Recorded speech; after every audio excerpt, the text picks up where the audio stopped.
आलू कचालू आइसक्रीम। आलू और कचालू दोनों बहुत ही अच्छे भाई थे। दोनों एक दूसरे की बहुत चिंता किया करते थे और दोनों साथ में खेलते, साथ में मजे करते थे। उनके घर के सामने से एक दिन एक आइसक्रीम वाला गुजरा। आइसक्रीम ले लो, आम की आइसक्रीम ले लो, बढ़िया बढ़िया स्वादिष्ट आइसक्रीम। आलू ने कचालू से कहा, अरे वाह, आइसक्रीम! ये तो मैंने कभी नहीं खाई। चलो कचालू भाई, चलकर हम आइसक्रीम खाते हैं।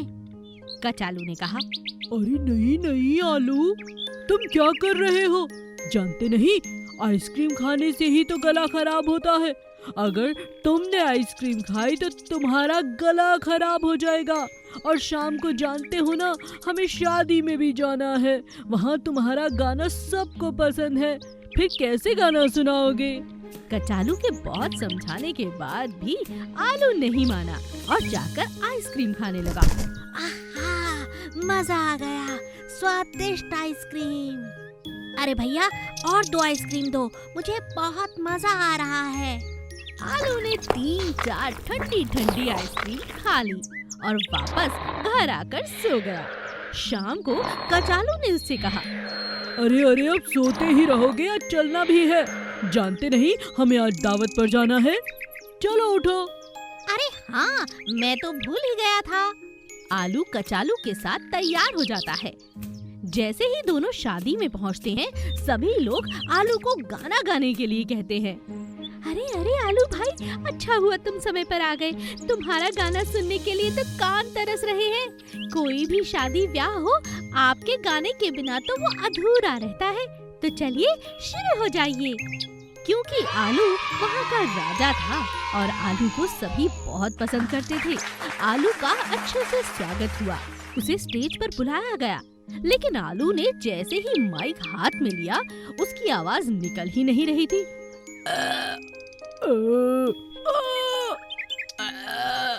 अलग अलग आवाजें निकालने लगा आलू, और यह देखकर सब लोग जोर जोर से हंसने लगे। आलू भाई, ये क्या कर रहे हो? आप गाना क्यों नहीं गाते? मैंने तो इसे पहले ही कहा था, आज इसने 5-6 आइसक्रीम खाई हैं, वो भी एकदम ठंडी। देखा ना, मैंने कहा था तुम्हारा गला खराब हो जाएगा। बेचारा आलू आवाजें निकालता रहा, लेकिन उसकी बात कोई समझ ही नहीं रहा था। सब लोग जोर जोर से हंसने लगे और आलू को अपनी गलती का पछतावा हुआ। आगे से मैं ज्यादा ठंडी आइसक्रीम नहीं खाऊंगा। मयूर नाम का एक बहुत ही खूबसूरत मोर जंगल के पास रहा करता था। उसके 2 अंडे हुए, जिन्हें देख देखकर वो बहुत खुश होता था। एक दिन वो अपने अंडों से बातें कर रहा था कि अचानक तेज बारिश आ गई। मोर खुशी के मारे झूमने लगा, नाचने लगा। आहा, कितना खूबसूरत मौसम हो गया है। देखो मेरे प्यारे अंडों, मौसम इतना सुहाना है।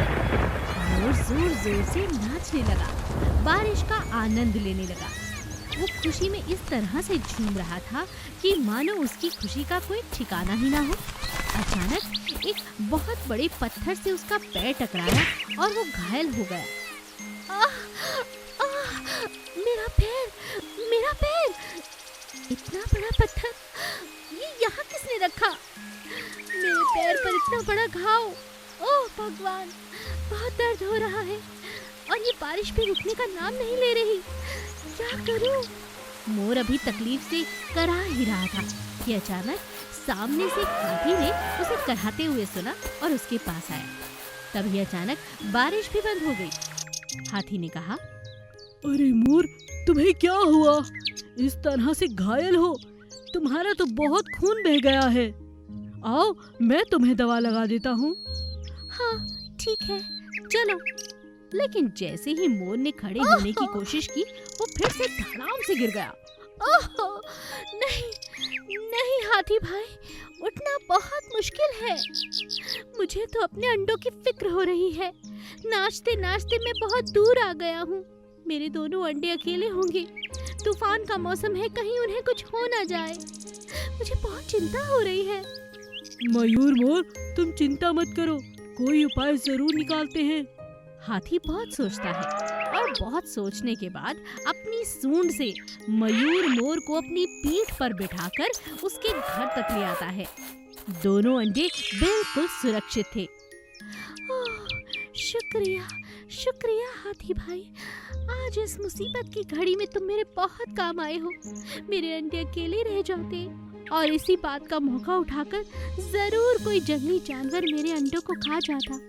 अब तुम यहीं ठहरो, अभी तुम्हारे लिए जड़ी बूटी लाता हूँ। उसे लगाने से सुबह तक तुम्हारा पैर एकदम सही हो जाएगा। आगे आगे तुम्हें अपने अंडों का ख्याल रखना है। जब बच्चे आएंगे तो उनकी भी तो खातिर करनी है ना, और मैं हूँ ना उनका मामा, उनको सुरक्षा देने के लिए। तुम यहीं ठहरो, मैं अभी आया। हाथी जल्दी से जाकर जड़ी बूटी लाता है और मोर के पैर पर लगा देता है। मोर उसका शुक्रिया अदा करता है और अपने अंडों को बड़े प्यार दुलार से अपनी बाहों में लेकर वहीं सो जाता है। हमें मुसीबत में हमेशा सबकी मदद करनी चाहिए। कोविड महामारी फैली हुई थी। एक चेक पोस्ट के पास एक पुलिस वाला सभी गाड़ियों को चेक कर रहा था कि सबने मास्क लगाया हुआ है या नहीं, सभी ने हाथ सैनिटाइज किए भी हैं या नहीं। यह जांच करते हुए हर गाड़ी को आगे शहर की तरफ जाने दिया जा रहा था। हवलदार के हाथ में एक बड़ी सी डंडी थी और मुंह पर मास्क लगा हुआ था। वो हर गाड़ी में सवार ड्राइवर को समझा रहे थे कि हमें मास्क लगाना कितना जरूरी है। यह सब देख रहा था, वहीं चेक पोस्ट पे एक बड़े से पीपल के पेड़ पर बैठा हुआ बंदर मामा। उसे यह सब देखकर बहुत हैरानी हो रही थी कि मास्क जैसी कोई अलग सी चीज हर किसी ने क्यों पहनी हुई है। ये मुंह क्यों ढका हुआ है? बात क्या है? जहाँ भी जाता हूँ ये इंसानों ने मुंह पर पट्टी लगा रखी है। ऐसी क्या बात हो गई? रंग बिरंगी पट्टियाँ, लाल, काली, सफेद, रंग बिरंगी फूलों वाली। जरूर इसी का चलन है। मुझे भी इसी तरह की एक पट्टी अपने मुंह पर लगानी होगी। बंदर सबकी नकल करता था। जैसा जैसा पुलिस वाला करता वैसा वैसा वो पेड़ पर बैठा बैठा करता। गाड़ी रुके रुके रुके, रुक जानी चाहिए। हवलदार यह सब लगातार देखता रहता था कि पेड़ पर बैठा बैठा बंदर किस तरह से उसकी नकल उतारता है, लेकिन हवलदार कभी भी इस बात पर ज्यादा ध्यान न देकर अपने काम में ही मसरूफ रहता था। एक दिन रोटी खाने के समय हवलदार ने अपना डब्बा खोला और खाना खाना शुरू किया। उससे पहले उन्होंने अपनी छड़ी और मास्क निकालकर टेबल के साइड में रख दिए। बस इसी बात का फायदा उठाया बंदर मामा ने। वो तुरंत चोरी चोरी छुपके आया। हवलदार खाने में व्यस्त था, उसे पता ही नहीं चला और बंदर मामा ने उसका मास्क और छड़ी उठाई और उसे पहन के सड़क के बीचों बीच खड़ा हो गया। उसे देखकर हर कोई हंसने लगा। अब वो उसी तरह की हरकतें कर रहा था जिस तरह की हरकतें पुलिस और बाकी हवलदार करते थे। अपना मास्क दिखाओ, गाड़ी रोको, मास्क पहनो, सैनिटाइज करो। हाँ, अगली गाड़ी। सड़क पे खड़ा हुआ बंदर गोल गोल घूमने लगा, ऊपर नीचे फुदकने लगा और उसके ये करतब देखकर वहाँ से गुजर रहा हर गाड़ी वाला और हर व्यक्ति जोर जोर से हंसने लगा। लगता है इन सबको बहुत मजा आ रहा है।